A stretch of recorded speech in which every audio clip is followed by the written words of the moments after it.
As busy working moms, it can be extremely challenging to think about fitting in something else, especially if it comes to movement and exercise, because that's related to us. And the first thing to go for busy moms is our stuff, right? Today, I'm talking about ways that we can squeeze it in, find little opportunities in our day to squeeze in some movement, which will help to boost productivity, exercise, energy, patience, creativity, and then feel those benefits and use that to work smarter and not harder. So check out some info on this week's episode.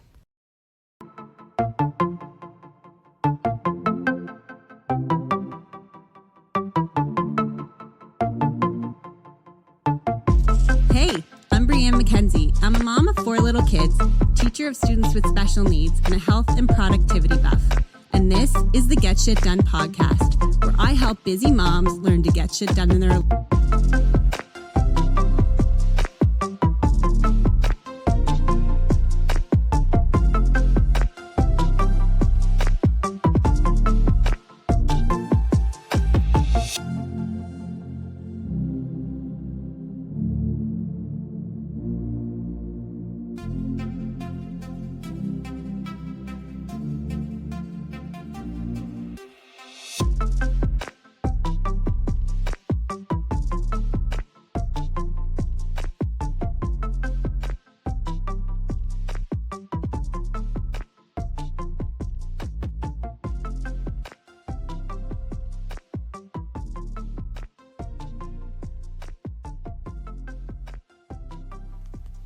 Hey, welcome to this week's episode of the Get Shit Done podcast. And believe it or not, we are still in January and we still have more January to come. I don't know what it is about this month, man, but it always just feels so long. Like I feel like I'm in the middle and I feel like I'm coming to the end and I'm like, there's still 2 weeks. Holy cow. I find January a big, struggle to get through. And I was kind of hoping this year that motivation would carry me through and I'd be optimistic, but no, the same old blues after Christmas kind of kick in. However, thankfully, because I've been doing this long enough, I have systems and routines in place that I lean into. So habits are still there, but that's the reason why they're there is because there's a lack of motivation to do anything, but this shit still gets done because of these systems and routines that are in place. But today I'm talking about a way that we can kind of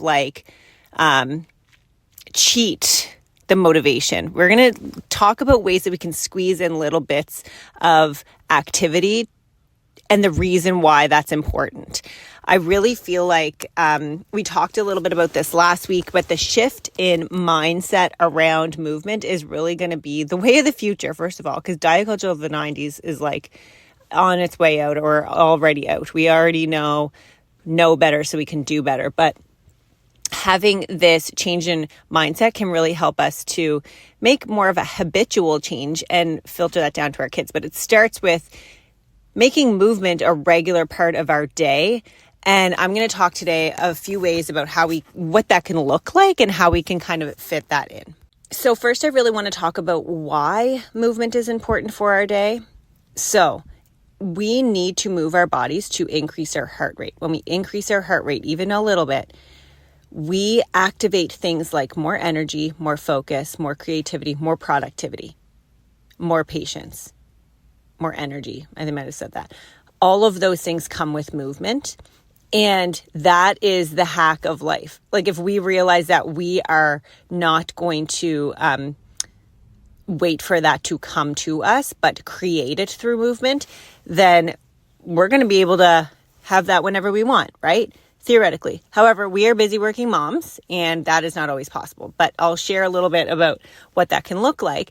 However, we don't need to do this for very long to feel those benefits. So I'm talking under 10 minutes or 5 minutes even, just to get that heart rate up for a minute or two to just get the juices flowing, the energy, the productivity, the creativity, all of those things that can happen in under 10 minutes. So we're going to use that as a hack and think about in our day when we need to have those at our fingertips, when we need more energy, when we need more creativity or patience. I think patience and energy are the big ones for me.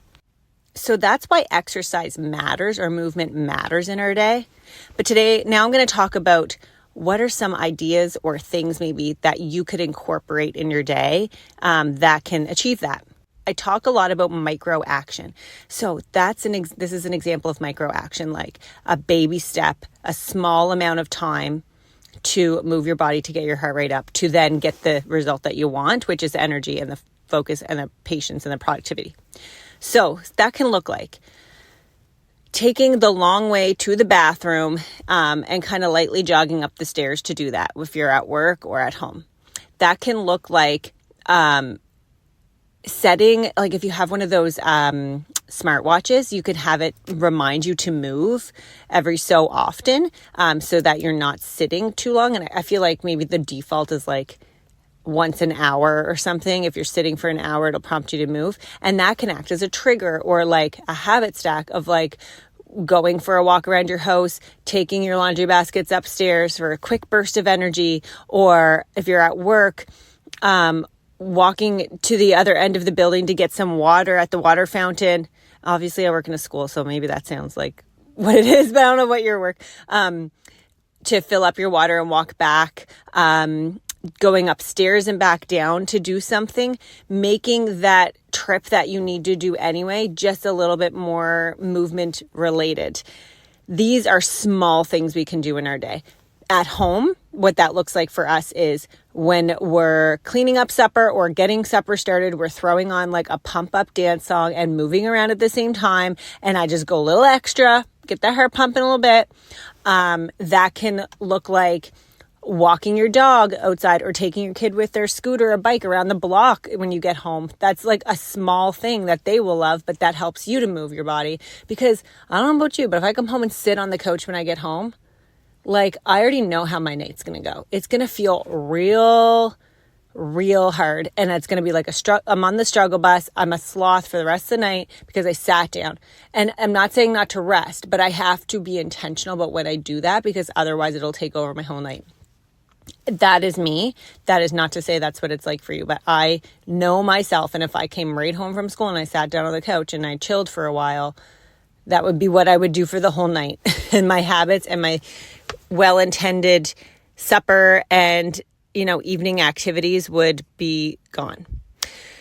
Other ways that can manifest in your day, I have adopted an idea of like work smarter, not harder when it comes to movement, and it doesn't have to be long. So every single day on my lunch, I go for a walk, and my walk is 11 minutes because it's just a short one around, but it moves me physically, moves my body, but also shifts my mind. So then I don't have that like afternoon slump where I'm like tired and it's hard to get through the afternoon because I've moved my body. I can always count on that walk in the middle of the day, no matter what. And that has been just a habit I've done since I've started teaching, because I think it's very important for us to have a little bit of that separation, and we solve problems. We feel better about things. We also just get the problem solving, juices flowing, at least for my job. And, I create that energy and the patience for those kids that I work with in the afternoon, because it's no fun being with a cranky Brianne after she's eaten and she's tired. So I do it for them, really. So there's that. And there's other ways. Like I really feel like, we have a lot of things at our fingertips. It's more about just being able to start, because I find a lot of things like when you start something, then those other opportunities present itself and you're more likely to take that on. So this is what I mean about micro action. So the micro action might be just the starting of adding those extra trips from the bathroom. But those micro actions then build up and create a snowball effect, right? And before you know it, you're at 10,000 steps and you just got home from work and you're like, whoa, okay, that really does add up and make a difference. And that creates the motivation that we've all been waiting for. So these micro actions really do help, but it's about finding these little blocks of time in our day for this. Another related interesting thing that I've noticed over the years is, say that you're like, okay, in the next 10 minutes, I'm going to give myself a little bit of energy. I'm going to run up the stairs, go to the bathroom, and I will grab a little laundry on my way down. And just that act of getting your heart rate up, then helps you to be a little more productive. So you're grabbing your laundry, you're throwing it in, you're like chucking a couple of things in the dishwasher, you're starting that, you're picking up the things that are just untidy around the floor. And before you know, you've done like a few chores that you weren't even planning to do because you have that burst of energy. But if you didn't do that, do you think, at least I'm speaking for myself, those chores, quote unquote chores, or jobs that take, like, it'll just be a mental taxing of like, oh, I got to go up and got to get the laundry. And it's like that thing could stretch out for like 20 minutes when really you could do it in 5 because you've just given yourself that burst of energy. So household chores can actually get done during this kind of like intentional, less than 10-minute act of moving your body. I may have just touched on this, but I wholeheartedly believe as well that if we are doing this in the frame of like, this is supportive for my kid, walking them around the block with the bike really helps them to feel like we're connected after school and they got some exercise. So I'm going to do it for them. However, you're also moving your body and you're giving them that example. A dance party helps us to have fun. I'm lifting my kid. I'm moving my body. I'm giving a little shaky shake. I'm getting that heart rate up. Or we're doing a YouTube video together.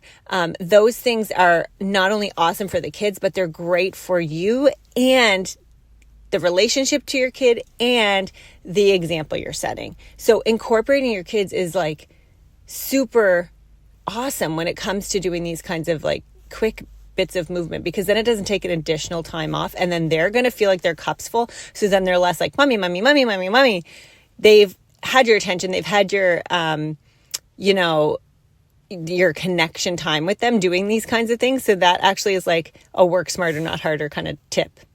Naturally, this kind of mindset shift really does help to get away from that all or nothing attitude when it comes to weight loss, when it comes to nutrition. And that's what I think that 90s diet culture is kind of shown us and is kind of pushing away from. So these are the habits, these are the new ways that we want to kind of adopt as, as our generation, to show for our kids that you don't have to decide on a Monday, I'm going to start the gym, and then by Wednesday, I can't do it. So then it's gone again and I'll start again next Monday. We don't need to have that anymore. It doesn't serve us. So these are ways we can get away from that. And I know, listen, girl, I know this is legit an ongoing process for me that I've been dealing with for 150 years. And I still have to work on this daily. But these are the little ways that we can start to do that. And then just imagine how much freer our kids will feel mentally from these kinds of things that we are expending an incredible amount of energy on every day in our brains, trying to navigate, negotiate.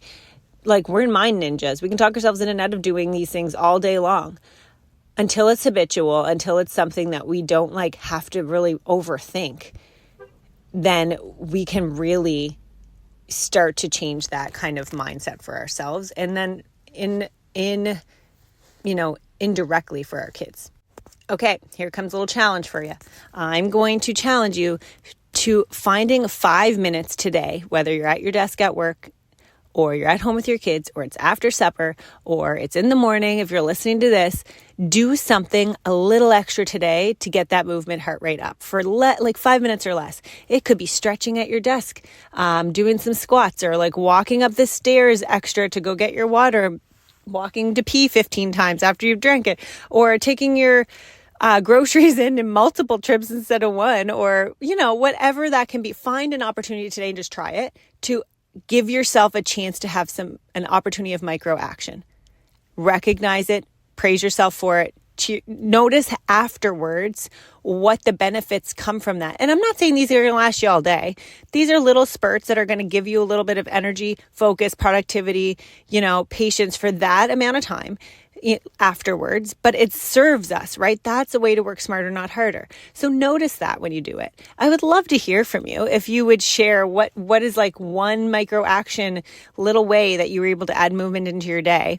And let me praise the hell out of you, because I know that it's hard, and having these kind of challenges and these dialogues together is what helps to keep us accountable and continue this and add on to it like a snowball, right? I continue this kind of, coaching and support really with you in the Moms Get Shit Done Club. So you can find info below on that. If you want like the community and the support to go along, like besides just these podcasts and my stories, you could always find me on Instagram and find me on these podcasts. But the Moms Get Shit Done Club is the community connection that we need as busy moms to just be able to adopt these and have these kind of like positive mindset. Because if like this is at the forefront and you have people who are cheering you on and really like chatting about it all the time, that's going to help you, and it's going to help everybody else in the group just to be able to go through the trenches of mom life together and understand that it's not linear, it's up and down, it's a roller coaster, and that you can pop in and out of this club to just get what you need when you need it and not feel obligated, and know that we're all in it together. So grab some info below. I'd love to see you there. And let's continue this conversation. Please tag me in any of your stories of how you had some micro action or micro movements in your day and how you have felt after. What did it benefit for you? Let's take 2025 in our own hands and not wait for that motivation to come. Take care.